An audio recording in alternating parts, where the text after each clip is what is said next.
Bienvenue à ce nouveau numéro des semaines en 45, mesdames, messieurs.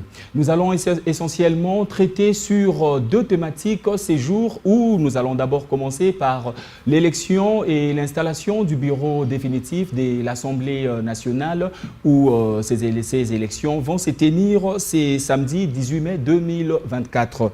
Et cependant, plusieurs députés de l'Union sacrée de la nation s'opposent à certaines candidatures alignées par les présidiums des cette plateforme politique qui se veut auprès du chef de l'État Félix-Antoine Tshisekedi. Comment donc comprendre cette guéguerre au sein de cette famille politique du chef de l'État? Nous allons donc faire le point et en même temps nous ferons aussi le point par ailleurs sur cette question épineuse, il faut le dire, de la révision de la constitution de la RDC qui ne cesse en tout cas de diviser plus d'un et surtout la société congolaise après l'annonce du président de la République Félix-Antoine Tshisekedi sur il veut mettre en place une commission, il faut le dire, qui va réfléchir sur cette probable nouvelle constitution de la RDC. Avec moi dans ces plateaux évidemment où nous allons faire le point de ces deux thématiques précitées,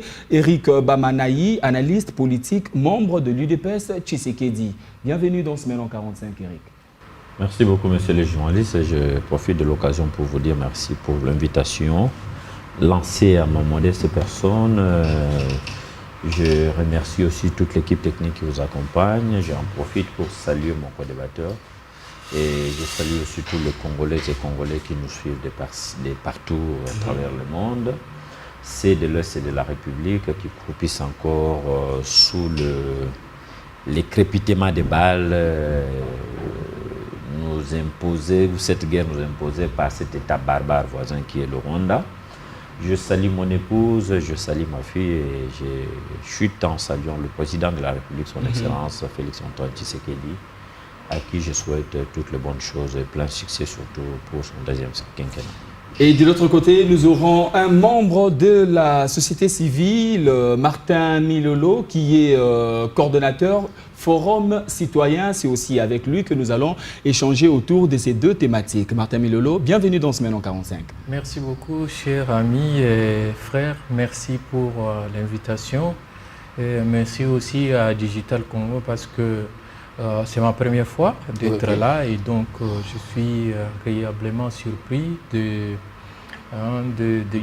décor et puis de l'accueil. Je salue aussi mon frère de l'autre côté de la table et donc je voudrais aussi avoir une pensée pour les victimes de bombardement de Mugunga qui ont été inhumées hier et donc toutes nos pensées vont avec eux et nous prions le bon Dieu pour que leurs âmes puissent se reposer un peu et demandons que ceux qui ont la charge de sécuriser les personnes et leurs biens puissent enfin prendre leurs responsabilités afin que nous puissions arrêter cette tragédie.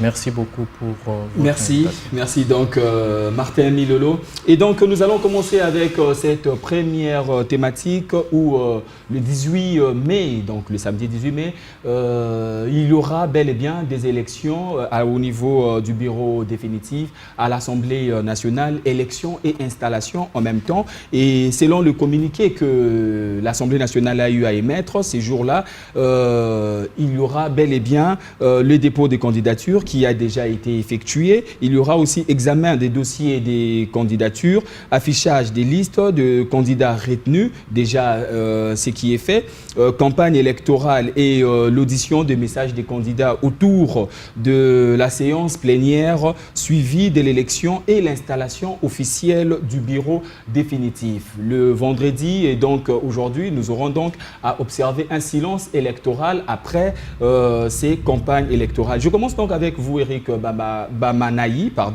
Quelle est votre analyse par rapport à ces retards d'abord qui s'effectuent au niveau de l'installation du bureau définitif de l'Assemblée nationale où nous avons eu à vivre beaucoup de tractations avant d'en arriver à ces jours des 18 mai 2024?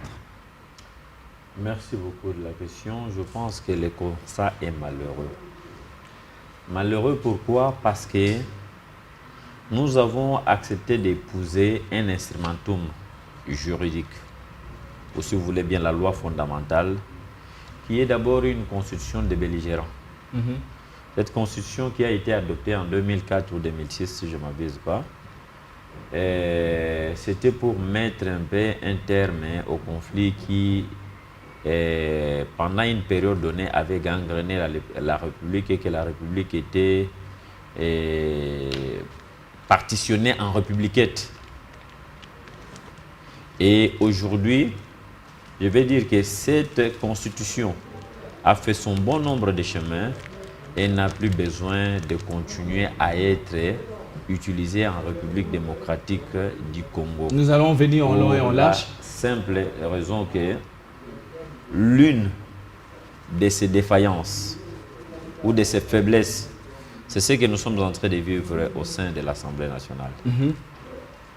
Parce qu'il faut respecter la Constitution, parce qu'il faut respecter ce qu'on appelle la majorité parlementaire, parce qu'il faut supporter les caprices des uns des autres qui sont tellement gourmands qui ne regardent pas surtout aux intérêts supérieurs de la nation, mais qui veulent seulement que ce soit eux. Voilà pourquoi nous en sommes arrivés jusque-là. C'est parce que les gens ont pris l'État en otage.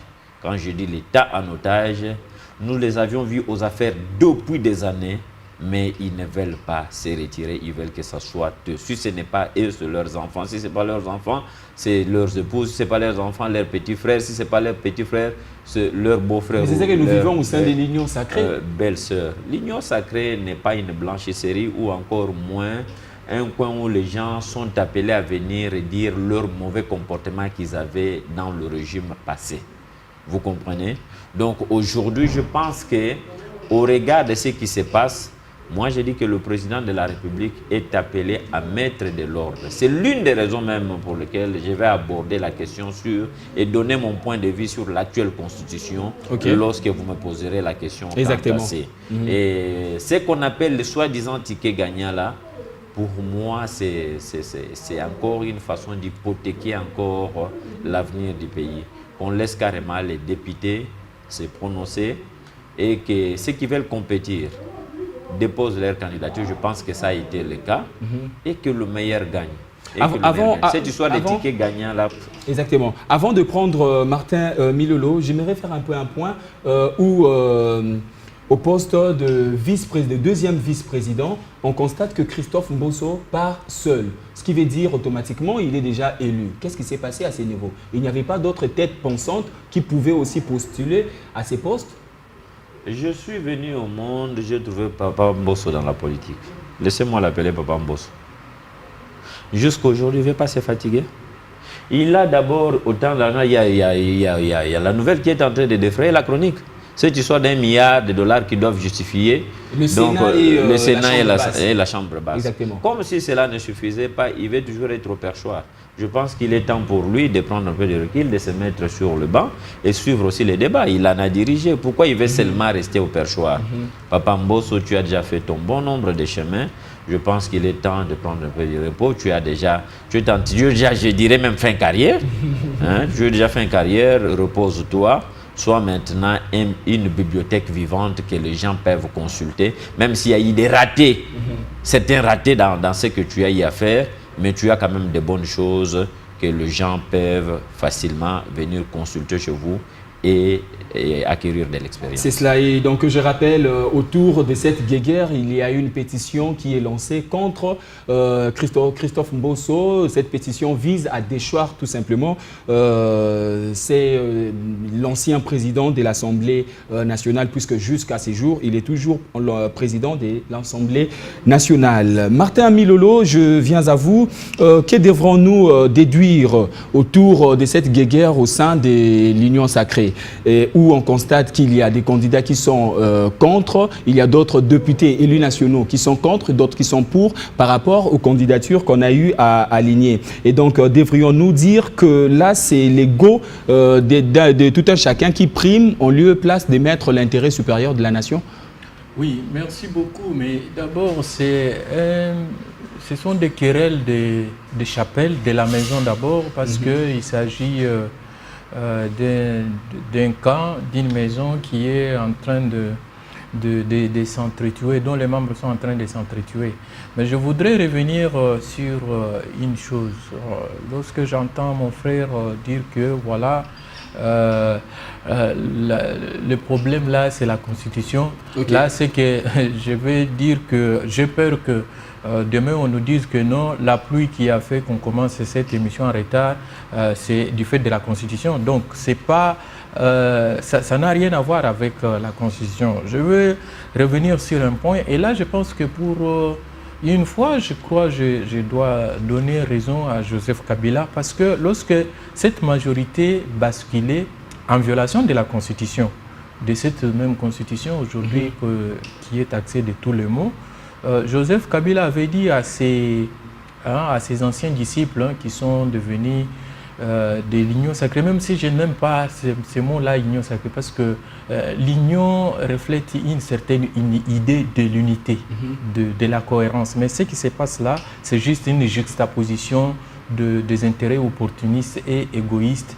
Et vous allez voir qu'après l'élection, ça n'a rien à voir avec le peuple, ça n'a rien à voir avec l'intérêt du peuple. Il faut voir les gens qui sont là, qui se positionnent eux-mêmes, leurs enfants, tout ça, ça n'a rien à voir avec le peuple. Et le peuple, est-ce que vous entendez aujourd'hui, on parle du peuple d'abord, encore, et pourtant c'était ça le mot d'ordre du chef de l'État, et même lorsqu'il a appelé à cette...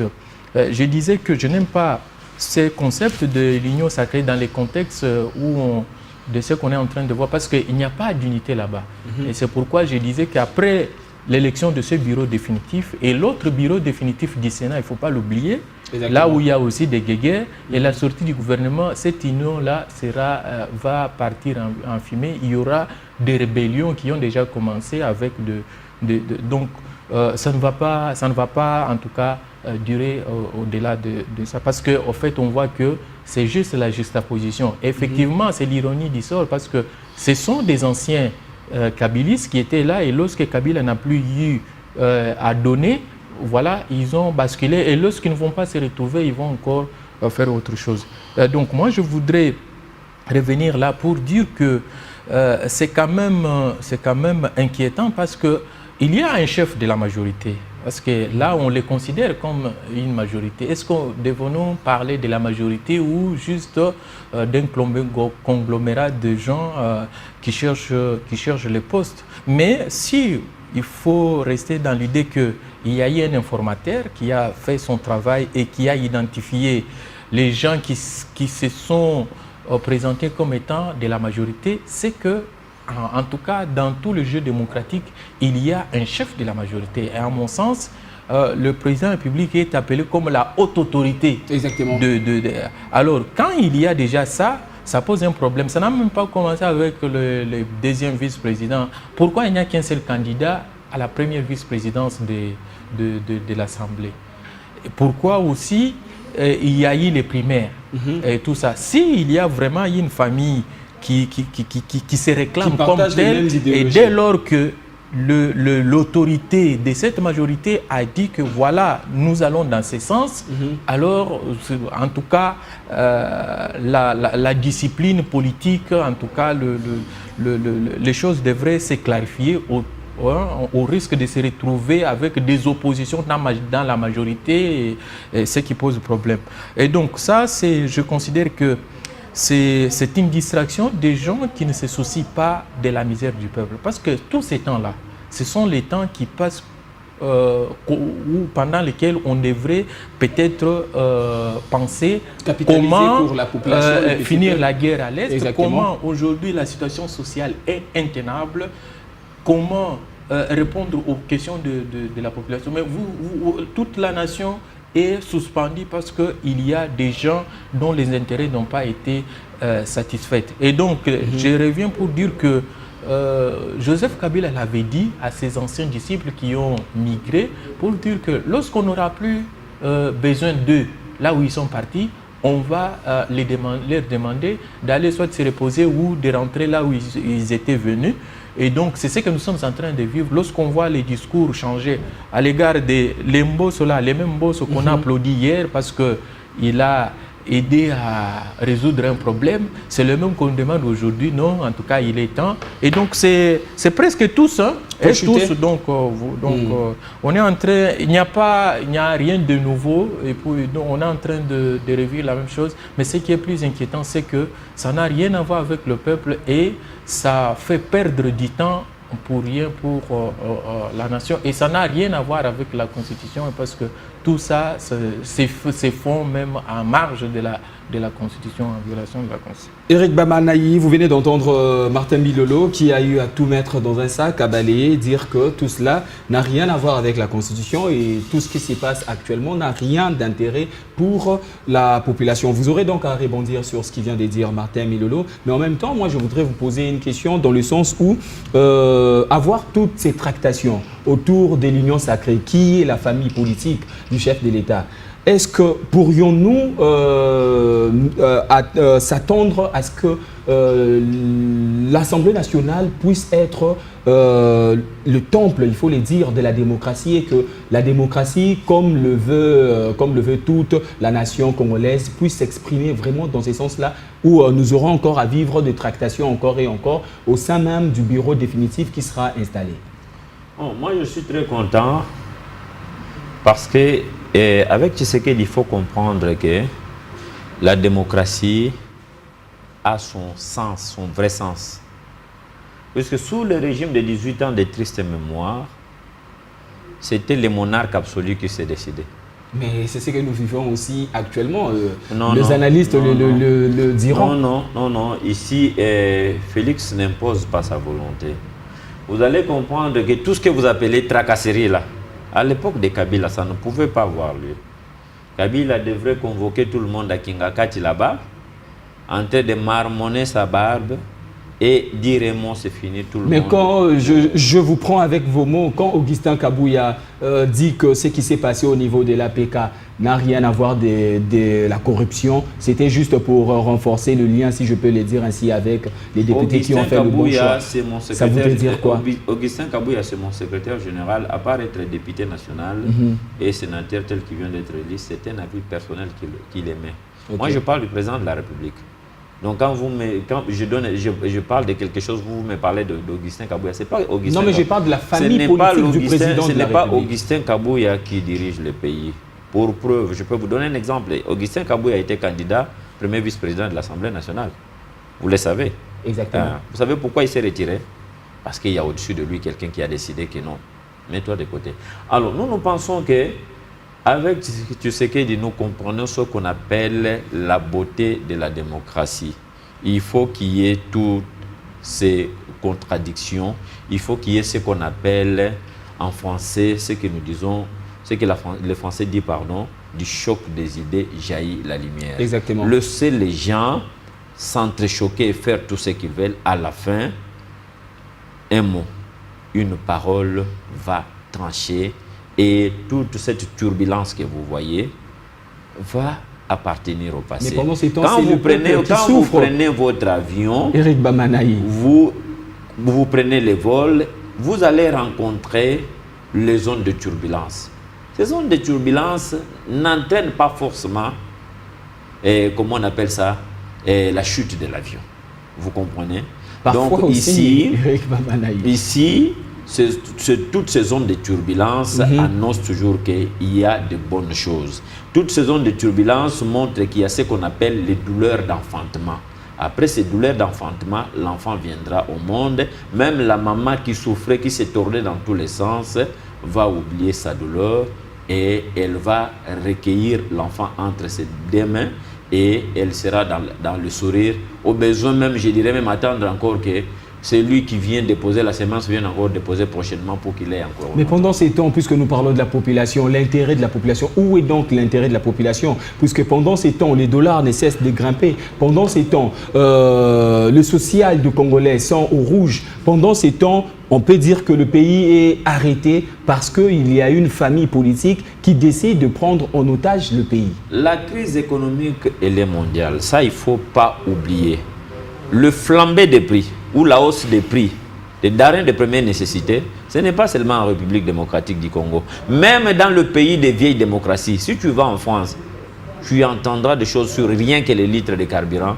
Je pense que vous pouvez comprendre que chaque pays a son problème. Mais moi, personnellement, du haut de votre plateau ici, ce que je veux demander au président de la République, je dis bien, et je le répète, suivez bien ce que je vous dis. Dans un pays comme le nôtre, la République démocratique du Congo, qui encore est dans ce qu'on appelle une démocratie balbutiante. Jeune démocratie. Non, c'est une démocratie Mais puisque balbutiante. vous êtes aux commandes. Parce que, non, je vous dis, vous savez, si Dieu lui-même, le créateur, après avoir créé tout, il se répand d'avoir créé l'homme. Donc l'homme, c'est un mal qu'on ne peut pas facilement maîtriser. Si Dieu lui-même, le créateur, qui t'a créé toi et moi. Donc on pouvait facilement gérer les canards, on pouvait facilement gérer les lions, mais l'homme, ce n'est pas facile à être géré.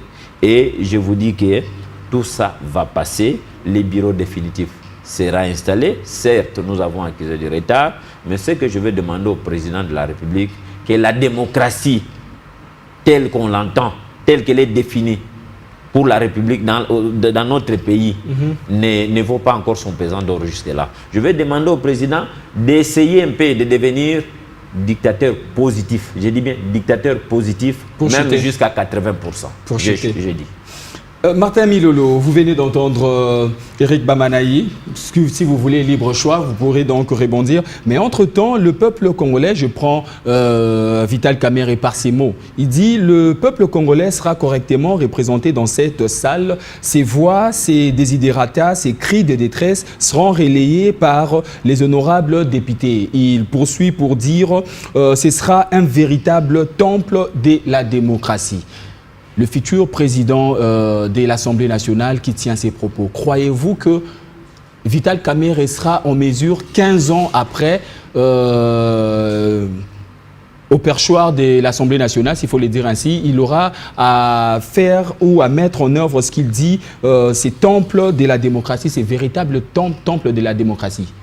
Bon, il faut être honnête, Vital Kamerhe, c'est un homme intelligent et qui a montré en tout cas de quoi il est capable. Et donc moi, c'est parmi les rares politiciens qui se sont donné la peine d'étudier, d'aller jusqu'à faire la thèse. C'est quelqu'un que je respecte sur le plan de son expertise, de son intelligence. Mais ici, le problème n'est pas au niveau individuel, le problème est au niveau institutionnel et au niveau global.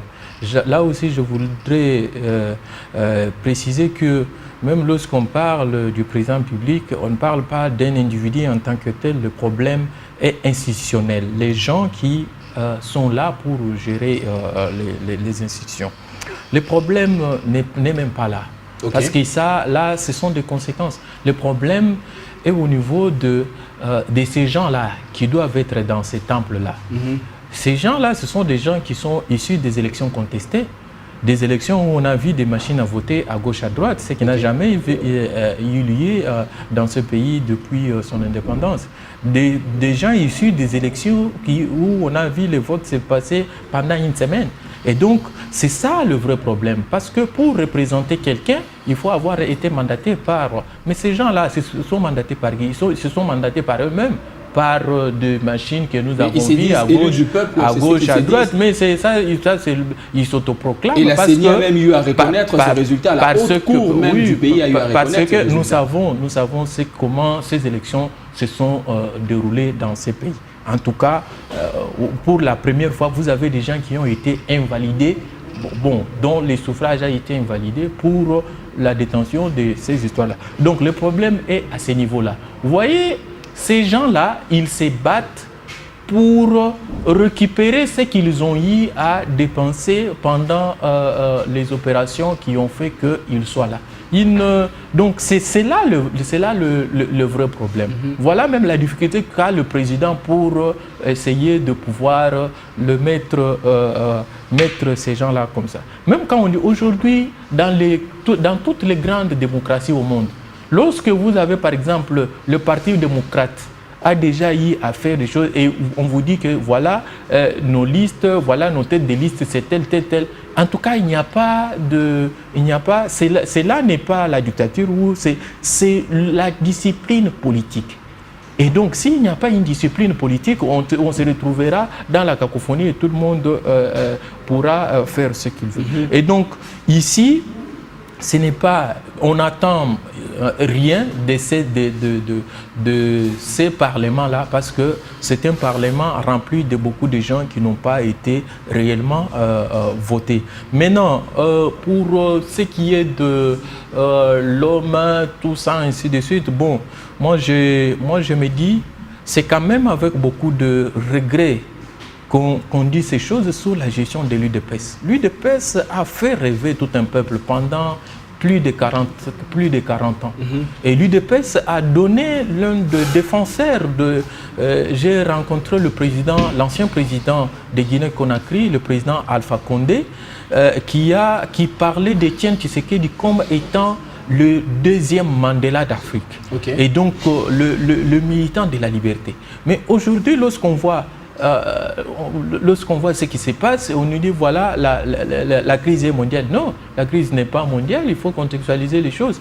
Quand on vole l'argent, les millions, vous avez entendu à gauche, à droite, on vole ceci, on vole cela, vous avez des gens qui...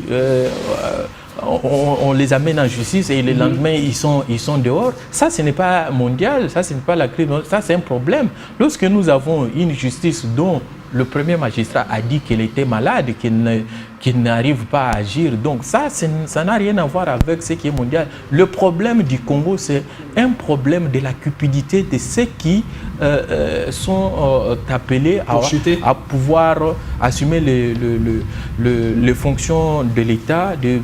Donc en fait, de cette classe politique que nous avons et qui doit se remettre en cause. Et donc les problèmes doivent être en tout cas remis dans leur contexte. Mais dans tout ça, ce que nous demandons est que la population a trop souffert. Il faut vraiment arriver à pouvoir mettre fin à tout ça parce que la population ne s'intéresse pas au bureau définitif. La population a besoin que ce problème soit résolu. Merci pour votre rapport, Eric Bamanaï. Je pense que vous aurez à rebondir sur ce que Martin Milolo vient de dire. Mais entre-temps, nous avons vu Bati Lukwebo retirer la candidature de son fils au poste de questeur adjoint. Alors la question qu'on se pose, avoir toutes ces personnalités autour de cet engouement et de l'élection à venir. Nous avons vu aussi Caroline Bemba qui est là à l'Assemblée. Nous avons vu autant de représentants des familles politiques qu'on connaît très bien au pays, c'est mouvoir un peu à gauche et à droite pour être positionné par rapport au bureau définitif de l'Assemblée nationale. Est-ce qu'aujourd'hui, pourrions-nous dire que cette Assemblée nationale va vraiment défendre les intérêts d'abord de la population ou ils auront à défendre leurs propres intérêts? Merci beaucoup. Ici, je voulais d'abord revenir sur quelque chose que j'ai entendu ici. Celle de dire que il n'y a pas eu des élections et que ceux qui sont au perchoir ou bien ceux qui sont à l'Assemblée nationale n'ont pas été mandatés. Seulement, il y a une famille politique de l'ancien président de la République qui avait préféré de pratiquer la politique de la chaise vide, ce qui leur est reconnu, c'est un droit qui leur est reconnu. Donc, c'est tout à fait normal. Nous aussi, en 2006, on avait commis cette erreur-là. Mais nous en avons assumé les conséquences. Aujourd'hui, une grande partie de la population remercie cette famille politique. Cette famille politique ne peut recevoir aucun remerciement d'une population congolaise qu'elle, cette famille-là, amené dans une misère qui ne dit pas, dans une misère pardon qui ne dit pas son nom. Pourtant sur le terrain c'est bien autre chose. Vous pouvez me laisser parler. Allez-y. Hein? On a parlé des machines à voter ici. Je suis un ancien de la CENI.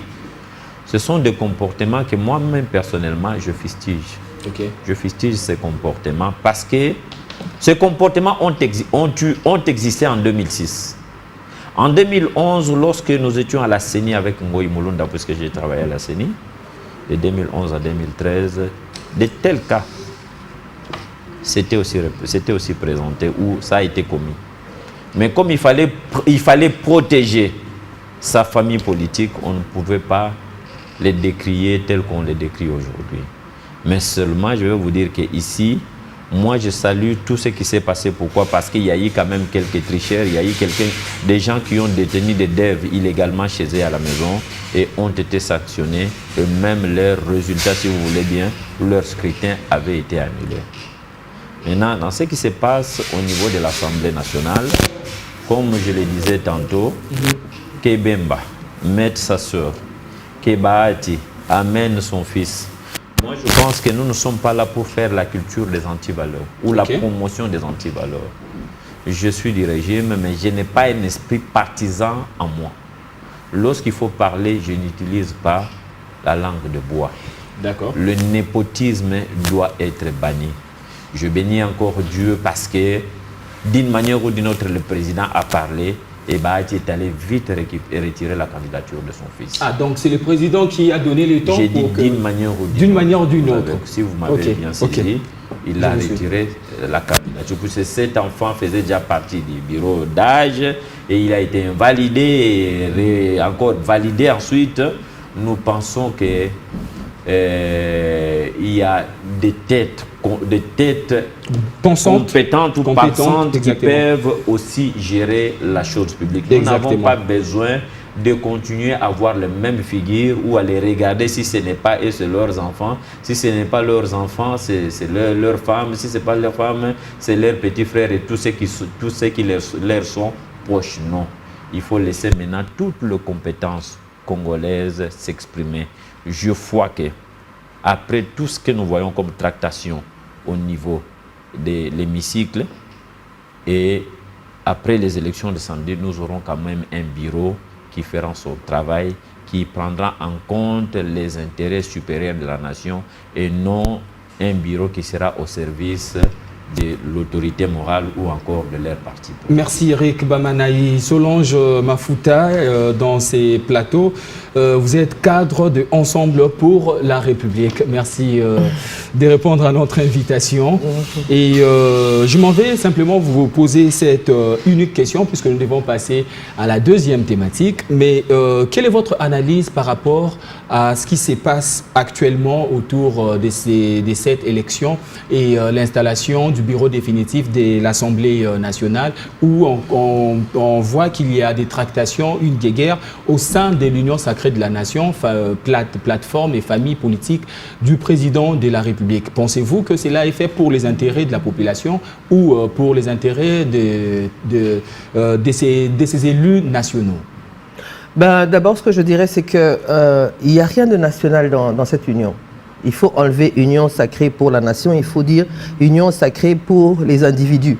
Parce que nous voyons, j'ai entendu quelqu'un parler d'élections ici, s'ils avaient travaillé, si chacun avait gagné normalement ces élections, je pense qu'il n'y aurait pas ces guéguerres. C'est parce que tout le monde a participé à la tricherie, tout le monde a participé au hold-up électoral, que là, maintenant, ils se retrouvent face à, comme on dit, j'en parlais hier d'ailleurs avec une personne qui me disait que l'union sacrée aujourd'hui, c'est la marmite de Kokambala. Je ne sais pas si vous vous souvenez de cette histoire qu'on a étudiée en primaire. Donc c'est quelque chose qu'on trouvait, dont on avait du respect parce qu'on se disait que c'est les élites qui sont rassemblées au même endroit. Et aujourd'hui, on nous montre que, voilà, c'était une grosse arnaque. C'était une grosse blague parce que la nation n'est pas tenue en compte, la population n'est pas tenue en compte. Voilà, c'est des intérêts personnels avec un gestionnaire qui n'est jamais là. Donc voilà, il y a un gestionnaire qui est là, mais qui n'est jamais là, qui est toujours absent. qu'on pensait que malgré tout ce qui se passait ici dans le pays, bon, il resterait un peu, il irait à Goma pour consoler les victimes et tout ça, mais qui n'est jamais là, qui n'est même pas là pour la population, donc qui n'est même pas là pour cette union. Alors, je ne pense pas qu'on peut aujourd'hui encore continuer à appeler cette union sacrée de la nation. C'est union sacrée pour les individus, pour quelques individus qui se bagarrent, eux et leurs enfants, afin qu'ils puissent toujours rester à la mangeoire. Comme ça s'est fait depuis Mobutu, il y a des gens comme les Mbosso, j'ai grandi avec Mbosso, mes enfants sont nés avec Mbosso, je serai bientôt grand-mère avec Mbosso toujours. Donc c'est comme si dans ce pays, les enfants, les jeunes allaient à l'école pour rien. Donc les parents se sacrifient pour rien. Il y a des gens qui trouveront du travail peut-être à 60 ans. Parce que jusque-là, bon, on n'arrive déjà pas à créer de l'emploi, mais là, par rapport à ce qui se passe à l'Assemblée nationale, c'est tout à fait normal. Nous, on s'y attendait. On s'y attendait. Quand les gens disaient oui, mais ensemble ne dit rien et tout ça, on se disait, on se bouffer entre eux. Il faut les laisser. Il faut laisser juste le temps et on sait comment ça finira. On ne va pas diriger ce pays. Pendant toute cette année, ça sera des disputes et des disputes. Ça sera des disputes pour le gouvernement, ça sera des disputes pour le reste, ça sera. Et puis on sera obligé de dissoudre encore le gouvernement, de faire asseoir encore l'Assemblée nationale pour décider de quoi, de ci ou de ça. Il n'y aura pas, ce pays ne sera pas dirigé cette année en tout cas. Okay. Ça, on le savait. Et on le sait. Et on va les regarder se bouffer entre eux. Et donc, vous avez entendu ces débats, en tout cas, entre nos invités ici présents. Nous allons donc passer à cette deuxième thématique sur cette question épineuse de la révision de la Constitution de la RDC qui ne cesse de diviser la société congolaise. Et en même temps, d'autant se pose la question pourquoi, en ce deuxième mandat, le président Félix-Antoine Tshisekedi veut changer la Constitution de la République. Autant il veut mettre en place une commission qui devrait évidemment réfléchir sur une probable nouvelle constitution. Alors, Solange Mafuta, je commence avec vous. Dans le temps, le professeur Mbata disait « Nous avons la meilleure constitution au monde ». À quel moment, il faut le dire, cette meilleure constitution est devenue un frein pour la gestion de la République? Bah, écoutez, comme je l'ai dit tout à l'heure, ce pays n'est pas dirigé, ne sera pas dirigé. Il ne sera pas dirigé. Je pense que les Congolais sont en train de se rendre compte qu'ils ont été roulés dans la farine de manioc avec laquelle je pense qu'on devait faire le pain. Le peuple est menti, trompé en permanence. Est-ce que c'est la Constitution qui nous empêche de planter ? Est-ce que c'est la Constitution qui nous empêche de nous défendre? Est-ce que c'est la Constitution qui nous empêche de payer les fonctionnaires? Mais actuellement, c'est la Constitution qui bloque la bonne marche du pays. C'est dit à haute voix, en fait, qu'est-ce que les Congolais veulent? Qu'est-ce que les Congolais veulent? Les Congolais veulent manger à leur faim. Il faut arrêter de les embrouiller avec des histoires qui les dépassent. Les Congolais veulent manger à leur faim. Les Congolais veulent un pays qui est organisé. Les Congolais veulent un président qui est présent. Les Congolais veulent être sécurisés. C'est ça que les Congolais veulent. Maintenant, la Constitution, si on la change aujourd'hui, d'ailleurs lui-même Félix Tshisekedi était contre à l'époque de Kabila. Parce qu'il se disait, oui, ils vont chipoter, ils vont tripatouiller la Constitution. Exactement. Et tout ça, on était tous là avec nos panneaux derrière lui, touche pas à la Constitution et tout ça. Maintenant, lui, qu'est-ce qu'il va aller changer là-bas qui va faire qu'aujourd'hui, il va mieux diriger le pays? Est-ce que il faut tenir compte de certains éléments, il faut qu'il y ait une urgence, il faut qu'il y ait, de toute façon, il y a état de siège. Donc, pourquoi on nous embrouille? Pourquoi on embrouille la population, en fait? Parce que cette constitution, on ne peut pas y toucher tant qu'il y a l'état de siège, normalement. Tant qu'il y a la guerre, normalement, on ne peut pas y toucher. Donc, de quoi on parle? Est-ce qu'on va nous plonger encore dans une discussion comme avec l'histoire de la loi sur la congolité, où on va parler, on va passer notre temps dans les médias, on va passer notre temps à parler, alors que ce pays est en train de partir en vrille. Ce pays est en train de se mourir. Le peuple congolais souffre. Aujourd'hui, vous voyez des polos partout sur les réseaux sociaux, on dit où c'est écrit Tolembi Passi et tout ça. Nous, moi j'ai emmené mon polo de la campagne. Nous, on avait déjà écrit ça sur nos polos déjà depuis longtemps. Stop Tolembi Passi, on avait déjà écrit ça depuis longtemps. Les Congolais n'ont pas voulu.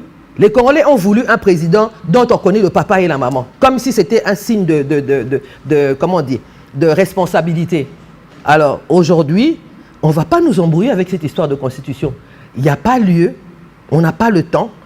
On doit construire ce pays, on doit voir qu'est-ce qui s'est fait et qu'est-ce qui ne se fait pas par rapport au projet de 145 territoires. On doit voir tout ce qui se vole et tout ça. Et tout. Ce pays n'est pas dirigé. À un certain moment, respecter la population. Soyons sérieux avec ce pays qui est un pays très grand, très riche, très envié par nos voisins. Et faisons des choses qui nous font vivre dignement. Qu'est-ce que cette constitution va changer? Aujourd'hui, qu'est-ce qu'on va changer dedans? Qu'est-ce qui empêche le président d'exercer ses fonctions comme il faut? Je pense que nous poserons la question à Eric Bamanaï. Mais en attendant, Martin Milolo, je viens à vous. Est-il opportun actuellement de réviser ou de changer littéralement cette constitution, pardon? Oui, mais ça c'est... Et je rappelle aussi que vous êtes devant un mouvement ne touche pas à ma constitution. Oui, heureusement que vous vous êtes ravisé parce que je me disais, me poser à moi cette question alors que j'ai lancé hier ensemble avec les amis de la société civile, les acteurs politiques, la campagne pour la défense de la Constitution. Alors écoutez, nous, en fait, cela me donne l'opportunité de parler de notre campagne que Exactement. nous avons lancée hier. Allez-y. Pourquoi nous sommes revenus? C'est avec beaucoup de difficultés, hein, avec beaucoup de peine que nous sommes revenus après l'alternance sur cette histoire, l'ironie du sort. Alors que hier, avec ceux qui sont au pouvoir, on défendait tous cette constitution. Pourquoi nous sommes... Parce qu'il y a certains amis qui disent que, bon, dans tous les cas, pourquoi revenir c'est ce que nous avions fait? Parce que la constitution n'est pas n'importe quelle loi. Cette constitution, j'ai entendu les gens dire, bon voilà, c'est une constitution des belligérants, et on fait allusion au dialogue intercongolais qui a conduit à la constitution de transition de 2003 et puis à cette constitution. Je voudrais d'abord dire que cette constitution n'est pas une constitution des belligérants, ça c'est de un. Parce que lorsqu'on parle de dialogue des Sun City comme étant des belligérants et tout ce qui est non, c'est faux parce que il y avait effectivement des belligérants à Sun City, mais il y a eu aussi d'autres acteurs politiques, notamment l'UDPS, qui était représenté par Papa Tshisekedi à ces dialogues. Et donc, il y a eu beaucoup de gens qui ont contribué à ça. Et aussi, cette constitution, c'est la première constitution. Et le prof Mbata qui est mon maître, donc ce n'est pas parce qu'il prend des positions par rapport à ses convictions que je dois les nier. C'est l'un de nos constitutionnalistes et lorsqu'il disait que cette constitution est la meilleure, il disait la vérité et nous continuons à croire que c'est la meilleure. Mais pourquoi c'est la meilleure de constitution? Pourquoi? Parce que c'est la première constitution qui nous a en tout cas doté des institutions qui font qu'aujourd'hui on puisse parler des bureaux définitifs, qu'on puisse parler de ceci, qu'on puisse parler de cela, du Sénat, ainsi de suite, et qui nous a permis d'avoir la première alternance, non seulement pour le pays, mais aussi en Afrique centrale. Regardez autour de nous, combien de gens ont changé de constitution et combien de gens sont là sans alternance autour de nous. Et donc, c'est la meilleure des constitutions.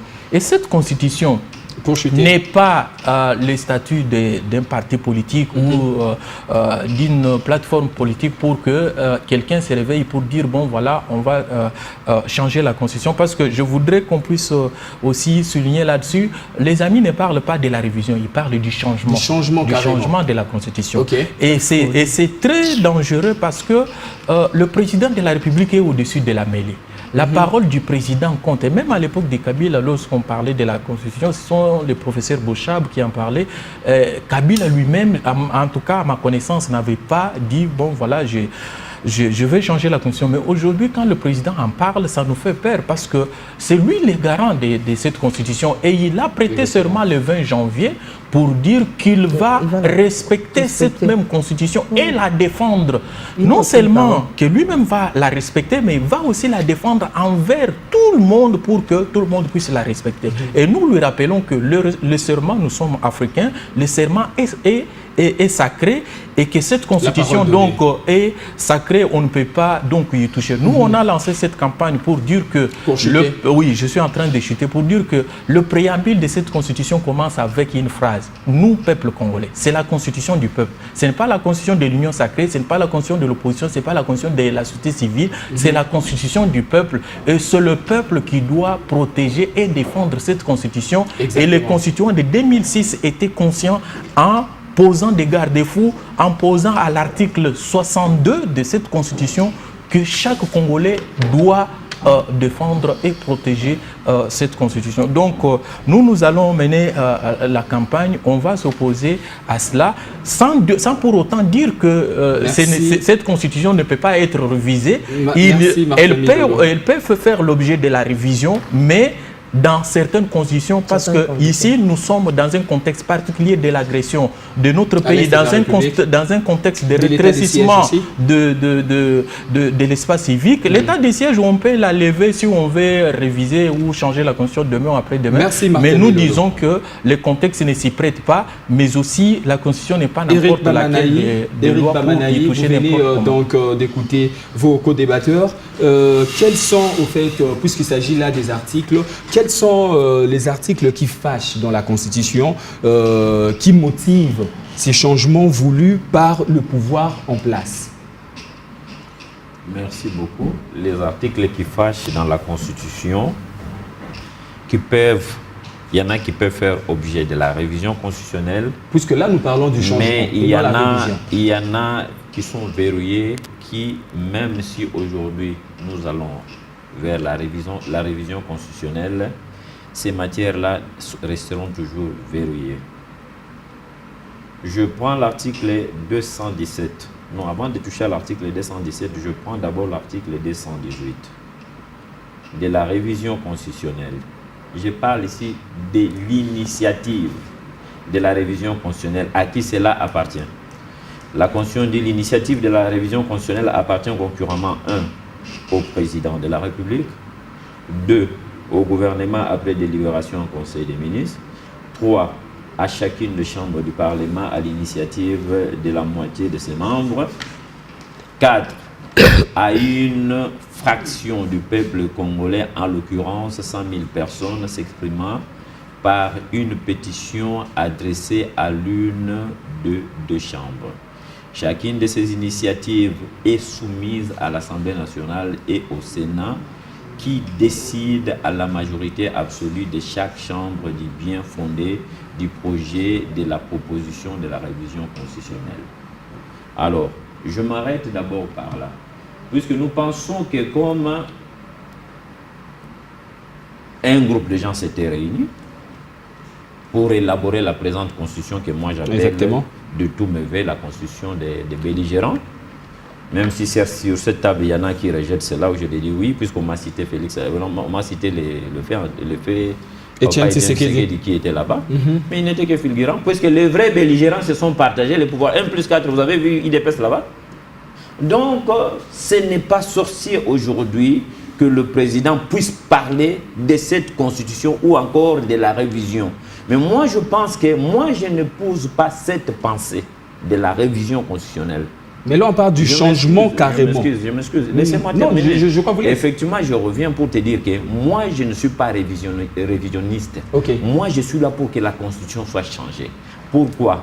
Parce que certaines matières qui énervent sont verrouillées.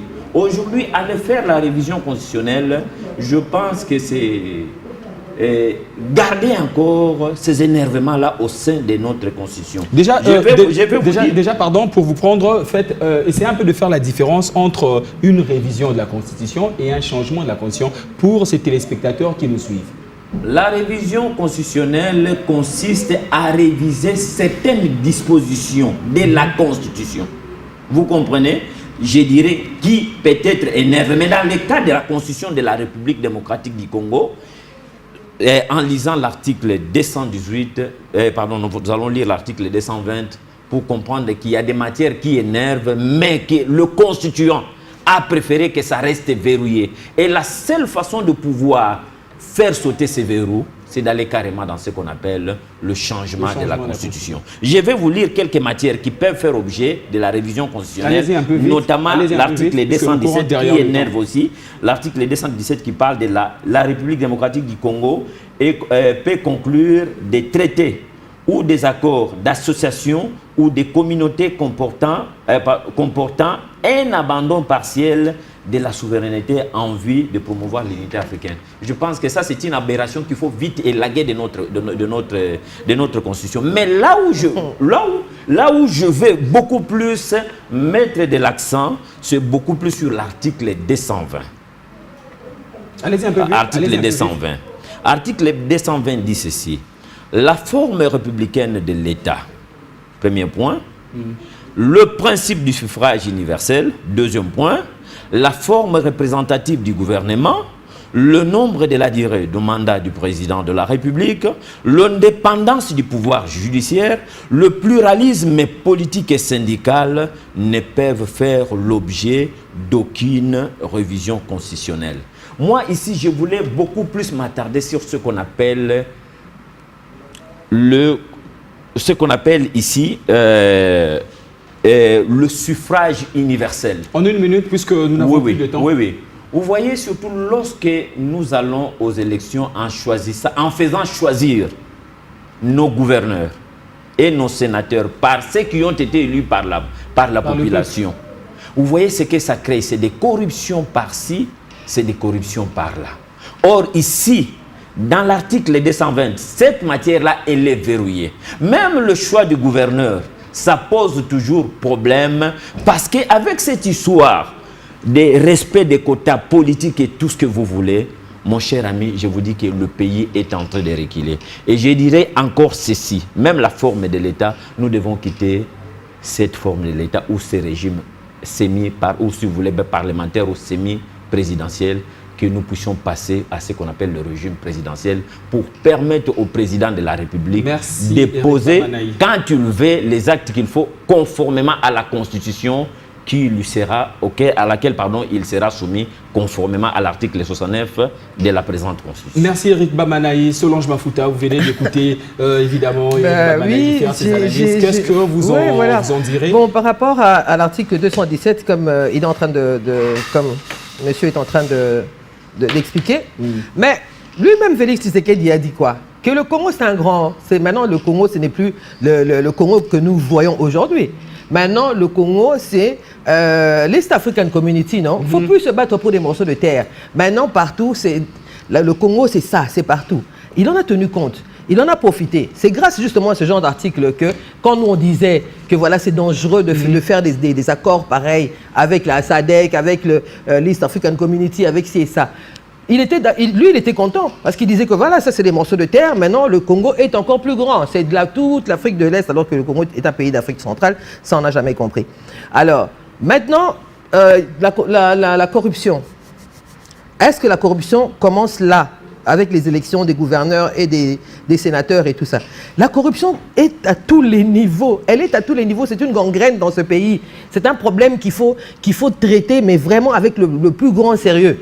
Et je ne pense pas que commencer à revoir la Constitution ou je ne sais pas comment le terme qu'on utilise ici, la revoir, la refaire, la rechanger, et tout ça changera quoi que ce soit dans la mentalité des Congolais. Ça ne changera rien du tout. Donc, il faut juste, comme je le répète, il faut du sérieux avec cette population. Il faut travailler avec cette population et commencer à ouvrir, à fermer, à chipoter dans la Constitution. Ne changera strictement rien dans le cerveau des personnes qui sont habituées à voler, à détourner et tout ça. Et ce n'est pas la Constitution qui nous empêche de reconstruire notre pays. Il est temps de reconstruire notre pays. La jeunesse va sortir le 20. La jeunesse sortira le 20. Elle sortira le 20 et ça sera le début d'une chaîne de manifestations. Est-ce que la Constitution va faire quelque chose pour les calmer? Ils vont commencer à taper dans les casseroles à partir du 20, j'ai vu partout, ça circule dans les réseaux sociaux et ça ne va rien changer en fait, qu'ils s'assoient à 4, à 5 pour se dire voilà, on va changer ci et ça, que le président prenne des décisions. Même s'il a le temps de prendre le droit de prendre des décisions, il n'est jamais là. Il va décider quoi? Il n'est jamais au courant. Il est au courant de rien du tout. Martin Milolo, merci Solange Mafuta. Martin Milolo, qu'est-ce que vous pourrez dire sur tout ce qui a été dit autour de la question épineuse de la Constitution? Bon, d'abord, je voudrais dire que les Congolais doivent s'opposer à tout mouvement qui touche à la Constitution, révision ou changement. D'abord, le contexte ne s'y prête pas. Finissons d'abord la guerre. Ce n'est pas la Constitution qui nous empêche de pouvoir terminer la guerre que nous avons. Ça, c'est la première des choses. La corruption, quand les gens volent les lampadaires là-bas, les forages, ça n'a rien à voir avec ça. Moi, je voudrais dire une chose, parce que sur ce plateau, j'ai étudié la Constitution depuis plus de 10 ans. Je venais de finir mon diplôme d'études supérieures sur la question de la révision constitutionnelle. mon mémoire porte sur révision constitutionnelle et état des droits. Je vais revenir sur la question que vous avez posée sur la différence entre révision constitutionnelle en une minute. Oui, en une minute, parce que la révision, on peut réviser totalement la Constitution, c'est pourquoi on appelle la révision totale. La révision peut aussi être partielle, mais quoi qu'il en soit, la révision est un acte juridique alors que le changement est un acte politique. Parce que la révision est prévue dans la Constitution alors que le changement n'est pas prévu dans la Constitution. Mais l'article 217 dont on parle, non, c'est faux. Parce qu'aujourd'hui, nous faisons partie de l'OADA. Je prends ne fût-ce que ça. Cet article ne pose aucun problème sur le transfert parce que les nations telles que nous sommes aujourd'hui, on est membre de l'ONU, on est membre de l'Union africaine et ainsi de suite. Lorsque vous adhérez à certaines organisations qu'on appelle les organisations d'intégration, j'espère qu'on aura le temps de développer là-dessus, vous allez laisser certaines compétences de votre État à cette organisation. C'est pourquoi aujourd'hui, par exemple, en matière de cassation, dans le cadre de l'OADA, la cassation, ce n'est pas ici, c'est Abidjan, la Cour commune de justice et d'arbitrage. Ça ne veut pas dire que Kagame viendra prendre notre portion de terre. Ça, c'est faux et archi-faux. Et vous, les journalistes, trouvez le temps d'avoir des émissions pour éduquer aussi la population pour qu'on ne revienne pas. La vraie question, c'est qu'on veut changer le régime pour instaurer le régime présidentiel, alors qu'on avait déjà connu le régime présidentiel qui a tombé dans le présidentialisme. On veut instaurer la forme unitaire pour nommer des gouverneurs, alors que déjà ce qu'on nomme aujourd'hui, on voit ce qui se passe autour des nominations qui se passent aujourd'hui. Donc c'est un faux débat. S'attaquer à la Constitution, c'est s'attaquer à la mauvaise cible, et donc il faut laisser la position. Merci Martin Milolo. Il y a les indépendances en des 30 provinces. secondes. Il y a les indépendances de certaines provinces. Donc dès qu'on touche à ça, les gens vont venir avec leurs requêtes. Merci, c'est très dangereux. Merci Solange Mafuta. Les bâtons, on attend que ça. Cadre ensemble pour la République. Merci d'avoir répondu à notre invitation. Merci Martin Milolo, coordonnateur Forum Citoyen, Société Civile. Merci d'avoir répondu à notre invitation. Merci. Et merci aussi à Eric Bamanaï, analyste politique, membre de l'UDPS Tshisekedi. Merci d'avoir répondu à notre invitation. C'est moi qui vous remercie. Et merci aussi à vous, fidèles téléspectateurs et téléspectatrices et auditeurs, auditrices, de nous avoir suivis de partout où vous êtes. Tenez, semaine 45 revient la semaine prochaine, soit avec la même problématique autour du bureau des définitifs, soit nous aurons à changer donc de sujet. Portez-vous bien.